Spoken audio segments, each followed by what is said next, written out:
Your home is the place where you would feel absolutely safe. But this can all change when a home invasion occurs. And having an unwanted visitor roaming around inside your house can be a terrifying thought.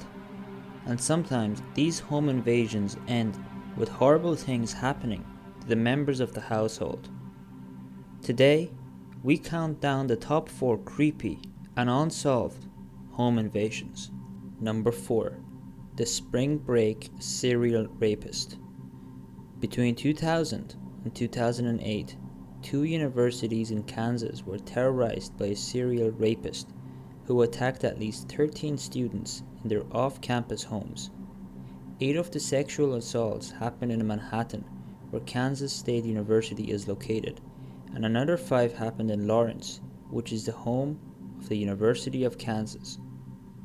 The rapist assaulted at least one victim every year during the fall and winter breaks.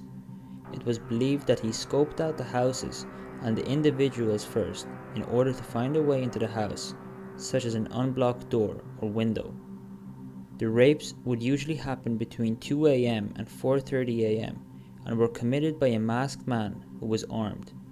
The rapist has been described as a white man in his 20s, between 175 to 185 centimeters tall, with a slender build.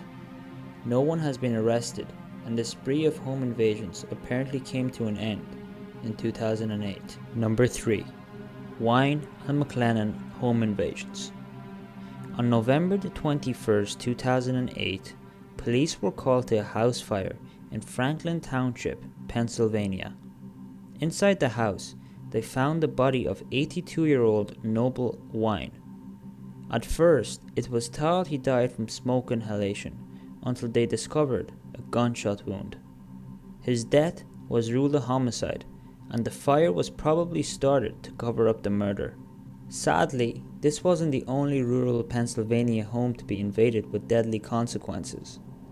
Another incident happened in Greene County 4 months later, on March the 22nd, 2009. At about 9:50 p.m., a man in his mid-40s with short brown hair, a thin mustache, and between 170 to 175 centimeters tall, approached a mobile home owned by Jacob and Betty Jane McLennan, saying he needed help. When Jacob opened the door, the man pulled out a gun and demanded guns and money. 67-year-old Jacob tried to fight off the home invader and was shot twice, once in the neck and once in the face. The gunman then entered the house and found 65-year-old Betty Jane, whom he shot in the head. The intruder then fled, jumping into a 1980s Econoline van that was being driven by another man. Jacob survived the attack, but sadly, Betty Jane died on scene. Police believe the 2 home invasions are connected, but there have not been any arrests in either murder. Number 2. The Thegaya Family Massacre. The Thegaya ward is the second largest of Tokyo's 23 special wards, and it is the home of one of the most infamous crimes in recent Japanese history. On the night of December 30th, 2000, a person or persons unknown broke into the home of the Miyazawas.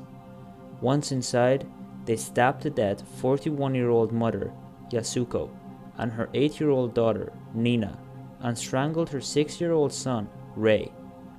Then he or they waited for 44-year-old Mikio Miyazawa to return home and stabbed him to death. This happened sometime around 11:30 p.m. that night, but the killer or killers didn't leave after the massacre. In fact, authorities believe that the murderer or murderers stayed for another 11 hours, where he, she, or they accessed the internet twice and ate ice cream. The bodies were discovered the next morning, and police found plenty of evidence. This included a bloody sweatshirt, probably worn by a killer. It was too big for any of the Miyazawas, but was covered in blood and didn't have any knife holes in it. They also found blood from the attacker or attackers, and they believe at least one attacker was injured in the murders. Finally, the next morning, a taxi driver picked up 3 young men in the area and one of them left blood in his cab. Despite the evidence and an amazing amount of police effort, no arrests have ever been made. Number 1. The Cleveland Hooded Arsonist.